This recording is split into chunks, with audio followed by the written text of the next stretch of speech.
Good evening again. Authorities in France are assessing the security and safety of the Notre Dame Cathedral 1 day after a massive fire nearly destroyed it. The cathedral structure was left largely intact. Some weak points have been located in the ceilings. Paris prosecutors say the fire was likely caused by an accident. Ian Lee has the latest from Paris. As crews examined the safety of the iconic Notre Dame Cathedral, officials got their first look at the damage inside. Monday's massive fire broke out in the attic and quickly ravaged 2/3 of the roof. It was so fast and so fierce and so violent. There's a gaping hole where the burning spire crashed down, and charred debris surrounds the cathedral's altar. But its stained glass windows, along with a giant cross behind it, remain intact. France's cultural minister says many other precious relics at Notre Dame were also saved, including a crown of thorns Christians believe Jesus wore. Some of the artifacts are being secured at Paris City Hall before being transferred to the Louvre for preservation. It's a part of history, and more than that, it's just a staple of Parisian culture. This woman from Chicago stood alongside Parisians united in grief. People were crying and singing, and it was really emotional just to watch it in flames. The 850-year-old structure was undergoing renovations at the time of the fire. Nous rebâtirons la cathédrale Notre-Dame plus belle encore. French President Emmanuel Macron told the nation Notre Dame should be rebuilt within 5 years. Private donors have already pledged hundreds of millions of dollars to resurrect the sacred structure. Ian Lee, CBS News, Paris. President Trump has offered his condolences to French President Emmanuel Macron, as well as assistance to restore the Notre Dame. A French heritage expert says officials will have to use new technology to rebuild the roof.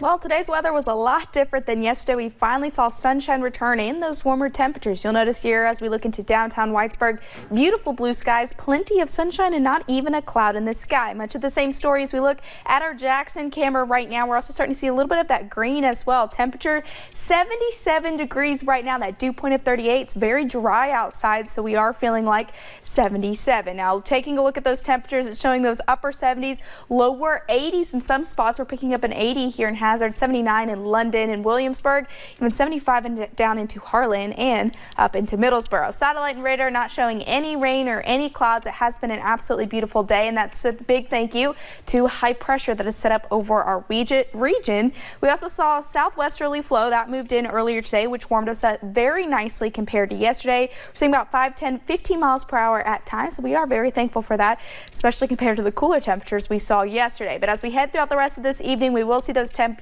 remain into the 70s as we head into the next hour or so. Really only see those temperatures dropping into about those lower 60s by the time we get to midnight. We'll talk about that full forecast and more coming up in just a little bit. Connor. All right, thanks, Paige. And while it's a nice spring day here, it's certainly not that in California. They still have snow on the ground, and it's actually helping the ski industry there. Here's a look. Some Bay Area kids took this opportunity to enjoy the snow during their spring break. A couple fourth graders enjoyed their ski trip this week.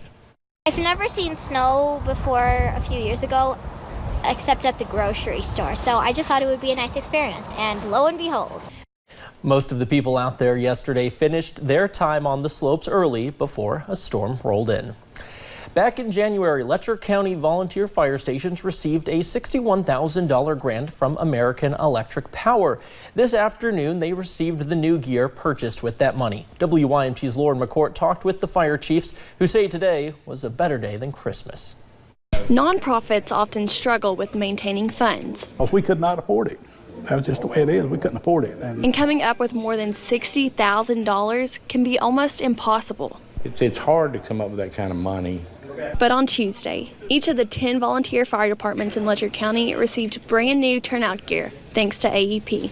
Like a kid in a candy store, where's the next box of candy? And we found it. So that's what we love. This is the first time any of the stations have received new suits. In the past, we've had to take whatever we get a hold of. Not only making it much safer for the men and women in the department. On the back here, this is the DRD. That's a drag strap, like if you go down in a building, they can get a hold of it and pull you out. but allowing them to use the money they saved on other important matters. This, we can use their money now to pay our power bills. Knowing their squad is now safer That's the best thing in the world that's ever happened to us, I tell you, for our fire department. and a little more stylish. It's fresh, it's clean, it's like buying a new shirt at Walmart.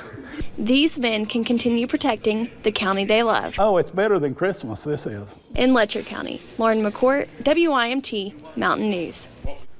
Yesterday, each of the 10 volunteer fire departments also received a $1,000 grant from Kentucky Farm Bureau. And it's a big day for Four Roses Distillery as they complete their expansion project and reopen their distillery for tours. On top of that, though, they also celebrated the release of a new line of bourbon, which they haven't done in more than a decade. The new Four Roses Small Batch Select Bourbon joins their other 3 lines of bourbon currently in production. And not only is this a big step forward for the distillery, but they were also able to complete the project all while keeping the building in its original form.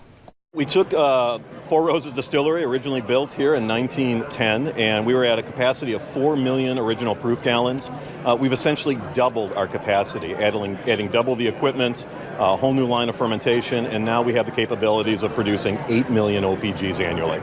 Don't get too eager. The bourbon still needs to age a few years, so it might be a little while before you see it on the shelves. And the city of Pikeville officially opened its visitor center today. City manager Philip Ellswick said the visitor center has been in the plans for a while. He said the center will make things more accessible for people who visit the area to get information and register for the city's tourism activities. Souvenirs are also available at the center. The visitor center is in the East Kentucky Expo Center and can be accessed through the Main Street entrance. A change to Kentucky driver's licenses is once again being pushed back, frustrating some county clerks. Officials now say we won't be able to get the new Real ID compliant licenses until sometime late this spring. The new IDs will be required to board flights and enter some government facilities after October of 2020. And another member of the Trump administration is making a visit to the Commonwealth this week. Education Secretary Betsy DeVos will join Governor Bevin in Lexington tomorrow for a roundtable on school choice in Kentucky. The two will then head to Benton to announce an anti-violence grant to the Marshall County School District. 2 students were shot and killed by a classmate at Marshall County High School in January of last year. An accused serial scammer in Lexington faced a judge today. Police arrested Sherman Denny following a car crash yesterday. Denny was arraigned on multiple charges, including theft by deception, wanton endangerment, and probation violations. Investigators say he's notorious for being spotted in parking lots around town asking for money to help him buy insulin. A not guilty plea was entered for him, and a public defender was appointed. He's due back in court next week. Coming up on Mountain News at 5:30, President Trump now has a Republican primary challenger in the race for the 2020 presidency. And we will look at the growing field of candidates getting the president's attention today. And we are a lot warmer than this time yesterday, about 30 degrees warmer. And the good news is that does continue into your Wednesday. We do have soggy conditions on the way. What about that Easter Sunday? I'll have those details coming up for you guys in just a few short minutes. An emotional court appearance as a Floyd County man accused of murder appeared to answer for his charges. Coming up, we will have more from the family of the person he's accused of murdering.